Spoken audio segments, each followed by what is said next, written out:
નમસ્કાર મિત્રો, નજર હળવદની સાથે હું છું જગદીશ। અત્યારે તમે જે વિડીયો જોઈ રહ્યા છો તે ફરાર રજની પટેલનો છે। રજની પટેલ છેલ્લા 12-13 દિવસથી ફરાર હતો। ગત 19 તારીખે હળવદ પોલીસે જ્યારે અજીતગઢ ગામે દરોડો પાડ્યો હતો ત્યારે તેની વાડીમાંથી દેશી દારૂની ભઠ્ઠી પકડાઈ હતી। દેશી દારૂની ભઠ્ઠી પકડાઈ ત્યાંથી આરોપી સુનિલ થરેસાની ધરપકડ થઈ હતી। પોલીસે દરોડા દરમિયાન ત્યાંથી 600 લીટર દેશી દારૂ બનાવવાનો આથો ઝડપી લીધો હતો અને જેનો મુદ્દામાલ હતો 15,000 રૂપિયા। પોલીસે બંને સામે ગુનો નોંધી અને આગળની કાર્યવાહી કરી હતી। મહત્વની વાત એ છે કે જ્યારે પોલીસે ફરાર આરોપીને ઝડપવા માટે ચક્રો ગતિમાન કર્યા હતા, પરંતુ પોલીસને આરોપી પકડાઈ નહોતો રહ્યો। પરંતુ થોડા સમય બાદ એટલે કે લગભગ 10 દિવસ બાદ જે આ રજની પટેલ છે તેનો વિડીયો એક મંત્રી કાંતિલાલ અમૃતિયા સાથે વાયરલ થયો હતો। એટલે કે તેમની ઓફિસમાં તે બેઠો હતો, તેમની સાથે ટીકર જિલ્લા પંચાયતના સદસ્ય ધર્મેન્દ્રભાઈ પટેલ હતા અને બીજા પણ અન્ય નેતાઓ હતા। જ્યારે કાંતિલાલ અમૃતિયાનો સંપર્ક કર્યો ત્યારે કાંતિલાલ અમૃતિયાએ ખુદ કહ્યું હતું કે પાણીની રજૂઆત લઈ અને તેઓ આવ્યા હતા અને તેમને લઈ અને ટીકર જિલ્લા પંચાયતના સદસ્ય ધર્મેન્દ્રભાઈ લઈને આવ્યા હતા।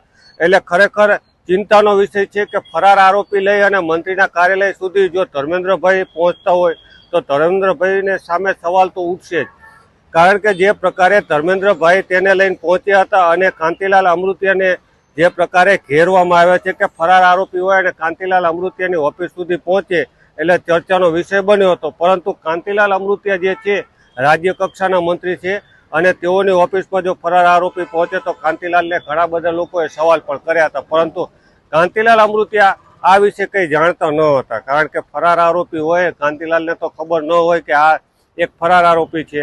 રજની પટેલ છે તે હળવદ તાલુકાની અજીતગઢ પંચાયત બેઠક પરથી તેઓ ચૂંટણી લડ્યા હતા અને તેમનો હાર થઈ હતી। તેમની સામે તેમના જ ભાઈ હતા તે જીત્યા હતા, આમ આદમી પાર્ટીમાંથી તેઓ ચૂંટણી લડ્યા હતા।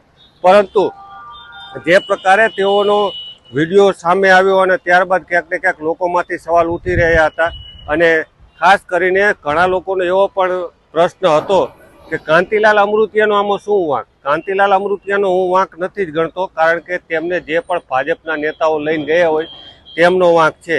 એટલે ખાસ તો કાંતિલાલ અમૃતિયાએ ધર્મેન્દ્રભાઈ પટેલનું નામ દીધું હતું। એટલે ધર્મેન્દ્રભાઈ પટેલ તેઓને શા માટે તેમની ઓફિસે લઈ ગયા કાંતિલાલ અમૃતિયાની, તે એક સવાલ છે। પરંતુ ક્યાંક ને ક્યાંક હાલ તો આ ચર્ચા ચકડોરે ચડી છે કે જે પ્રકારે રજનીભાઈ પટેલ ગાંધીનગર છે પહોંચ્યા હતા, મંત્રી કાંતિલાલ અમૃતિયાની ઓફિસે પહોંચ્યા હતા અને સાથે તે વિડીયો પણ વાયરલ થયો હતો અને વિડીયો વાયરલ થયા બાદ પોલીસે ગણતરીની કલાકોમાં આરોપીની ધરપકડ પણ કરી લીધી છે। પરંતુ 600 લીટર દેશી દારૂ બનાવવાના આથાના કેસમાં છેલ્લા 10-12 દિવસથી ફરાર આરોપીને મંત્રી કાંતિલાલ અમૃતિયાની ઓફિસમાં ધર્મેન્દ્રભાઈ પટેલ શા માટે લઈ ગયા તે એક મોટો સવાલ છે। જે પ્રમાણે કાંતિલાલ અમૃતિયાએ કહ્યું છે કે તેઓ પાણીની રજૂઆત કરવા આવ્યા હતા, પરંતુ પાણીની રજૂઆત તેને લઈને શા માટે ગયા?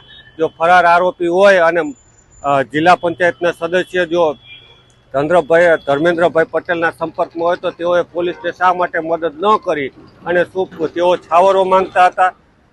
તે પણ એક સવાલ છે, કારણ કે જો તેમની સાથે હોય તો પોલીસને તેઓએ જાણકારી કેમ ના આપે કે આ તમારો જે 600 લીટર દેશી દારૂના આથામાં ફરાર આરોપી છે તેને તમે પકડી લો, મારી સાથે છે। એટલે ક્યાંક ને ક્યાંક ધર્મેન્દ્રભાઈ પટેલ તેઓને બચાવવા માંગતા હોય તેવું લાગી રહ્યું છે, કારણ કે તેમની સાથે હોવા છતાં પણ તેઓએ પોલીસને જાણ કેમ ન કરી?